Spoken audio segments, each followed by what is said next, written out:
Монгол кино нэгтгэл. Монгол кино нэгтгэл төрийн өмчит үйлдвэрийн газар нь Ардын сайд нарын зөвлөлийн 1935 оны 32 дугаар тогтоолоор кино зургийг хөлсөөр гаргах, кино зураг үйлдвэрлэх ажлыг хослон гүйцэтгэхээр анх байгуулагдсан ба тухайн үед Монгол кино үйлдвэр нэртэй байлаа.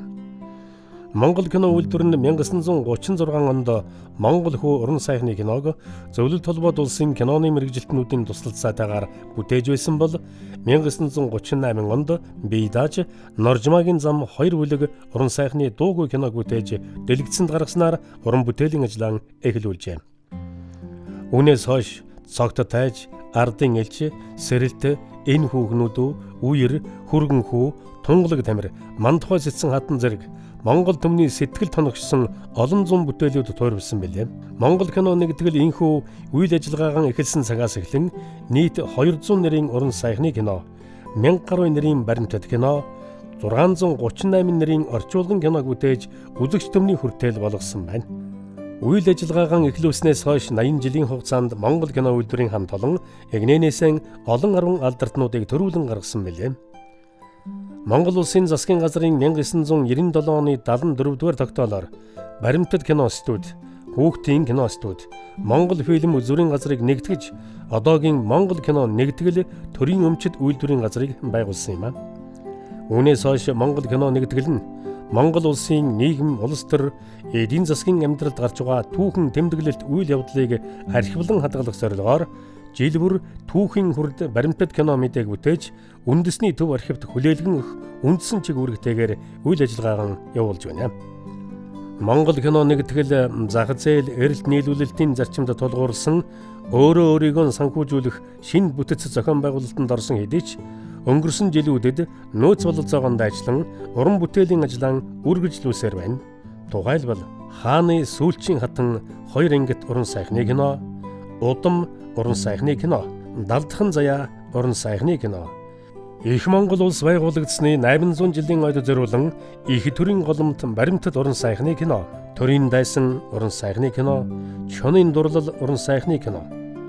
Ардын уран зохиолч төрийн сойрхолт Балжирийн догмидын зохиолоор Монгол оронд их бүтээн байгуулалт, тэр дундаа өнөөдөр улс төрчдийн ярианы сэдэв болсон төмөр замын бүтээн байгуулалт хэрхэн яаж өрнөснийг уран сайхны аргаар харуулсан Талын зам уран сайхны киноны зураг авалтын ажлыг гүйцэтгээд одоо монтаж, чимэглэл, хөгжим, дуу чимээний ажил үргэлжлэн явагдаж байна.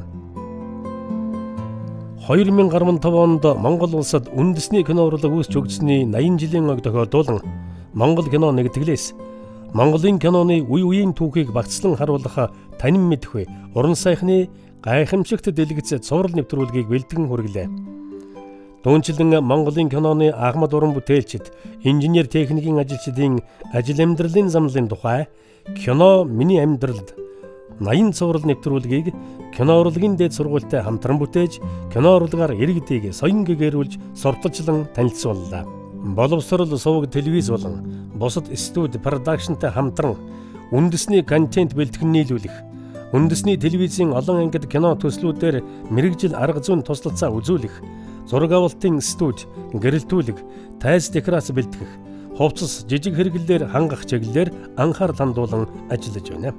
Энэ ажлын хүрээнд боловсрол суваг телевизээр 3 найз, мөрдөгч, хөгжилтэй гэр бүл, гэрлэн дохио зэрэг олон ангид кино, 80 саяын уналт, аяыг та, яг түн шиг зэрэг реалити шоу нэвтрүүлгүүд үзэгчдийн хүртээл болж байгаа билээ.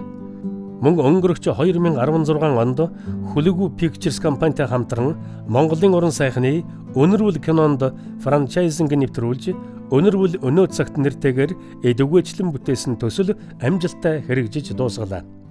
Ийхүү Монгол кино нэгтгэлийн хамт олон уран сайхны болон баримтат кино бүтээж түүгээр дамжуулан Монгол орны түүх, өв уламжлал, ёс заншил, үндэсний бахархлыг хойч үедэн амьд дуу дүрсээр өвлүүлэх гэсэн эрхэм зорилгын дор нэгдэн ажиллаж байна.